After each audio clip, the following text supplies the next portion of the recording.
Au long des berges de Notre-Dame, la Seine et les amours suivaient leur cours.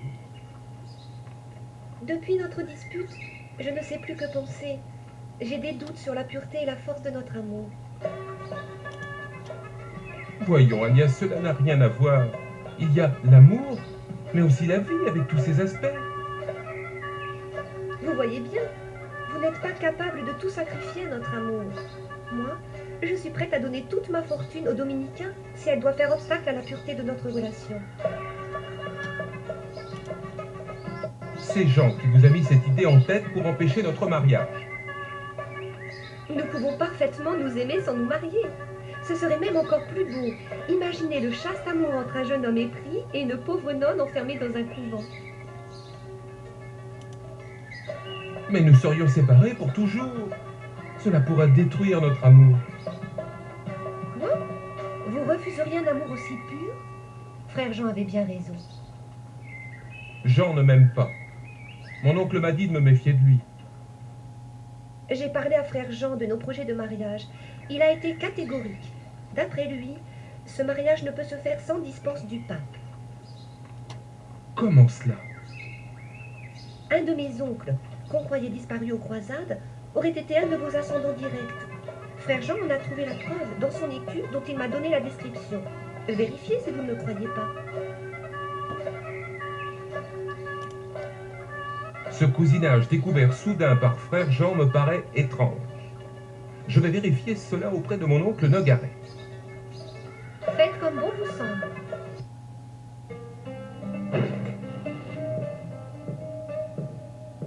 Bonjour mon cher oncle. J'aimerais connaître certains écus de notre parentèle. N'aie pas le temps. Tu sais ce qu'est un armorial? Oui mon oncle. Un gros livre où sont consignés les armes et écus de tous les lignages du royaume. Tu en trouveras un dans ce bureau. Je te laisse. Tu n'as pas perdu l'étui, je vois. Tant mieux, car on a visité mon bureau l'autre jour.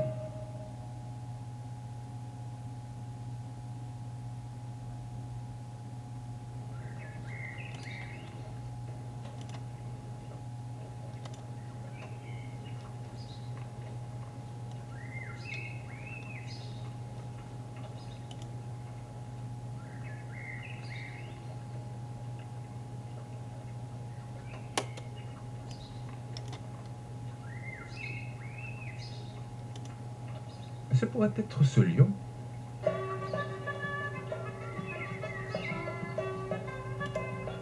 Voici la croix.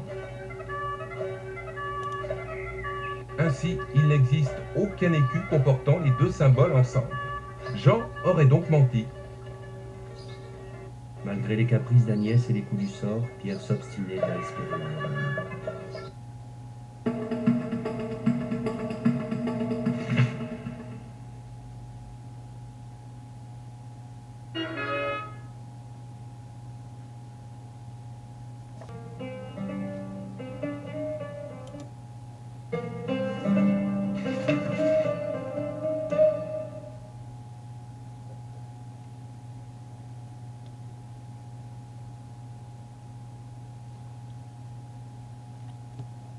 Jacques, malgré ses résolutions, décida d'aller trouver Rosemonde pour tirer les choses au clair.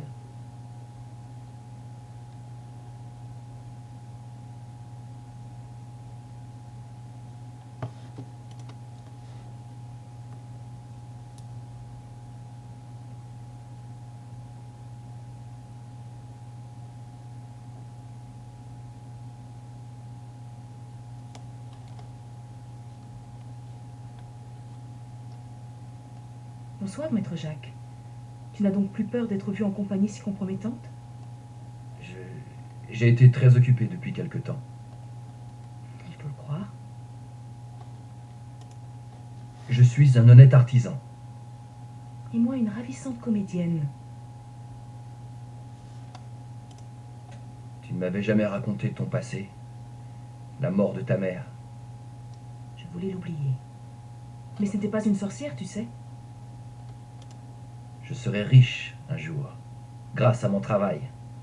Ta richesse ne m'intéresse pas. Tu es vraiment têtu et insupportable. Et toi, tu n'es qu'un égoïste. Laisse-moi.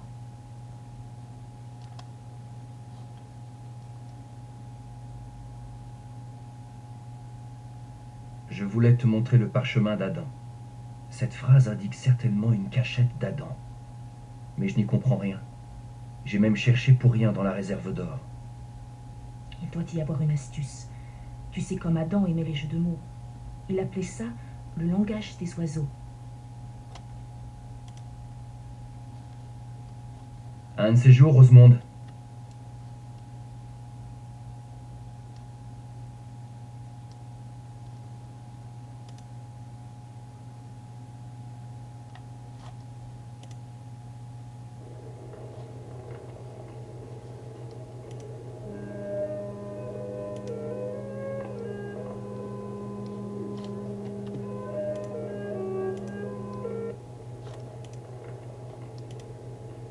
Comme instrument du martyr, cette grille fera l'affaire.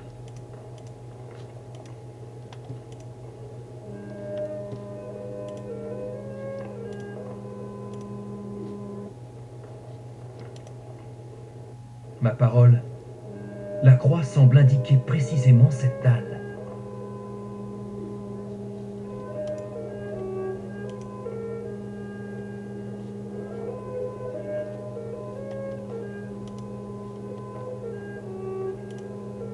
Ce peut être la fameuse horloge d'Adam. Je reconnais cette pièce de fer bizarre.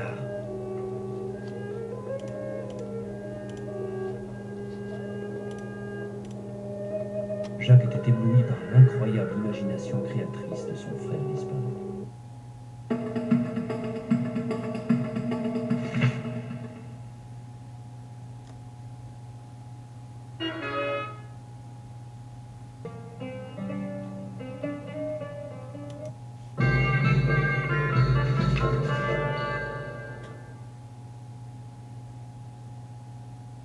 En voyant partir Jacques, Rosemonde se mordit les lèvres pour ne pas pleurer. Heureusement, son partenaire au dé vint la tirer d'embarras.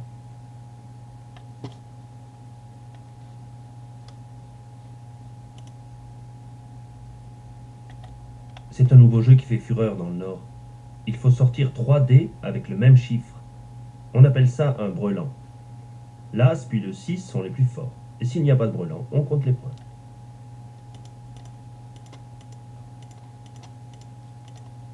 Il paraît que c'est le roi Philippe qui va maintenant gérer les biens des Templiers. Vas-y, c'est à toi de jouer. Ça ne nous rendra pas plus riches pour autant.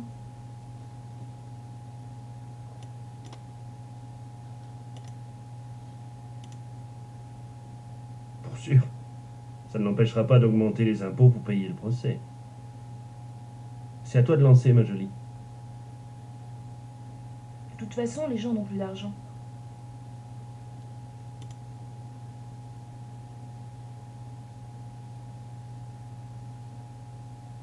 C'est ton tour, lance les dés. Ceux qui en avaient mis de côté ont tout perdu avec cette honteuse manie du roi de rogner la part d'or pure dans la monnaie.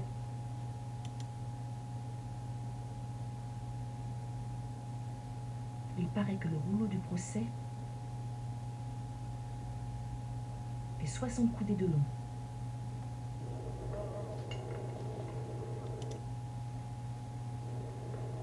Avec ce filtre, votre chevalier ne pensera plus à tirer à l'arc.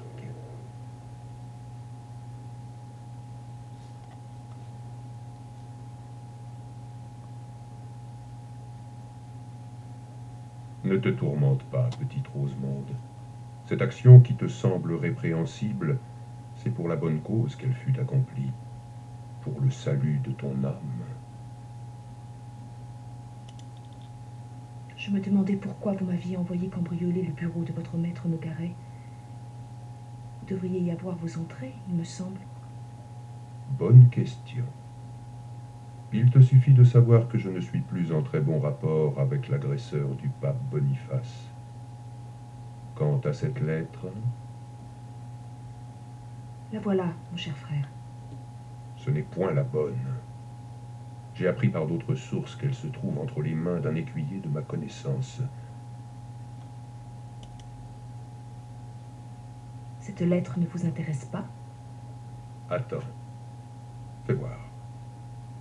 Le sceau m'intéresse. Je te l'achète au prix convenu. Et tu gagneras le double dimanche sur les berges de Notre-Dame. Approche ton oreille. Je vais t'expliquer ce que tu auras à faire. Au concours de tir à l'arc, La taverne était l'endroit idéal pour tenir son quartier général quand on faisait, comme Rosemonde, commerce d'information.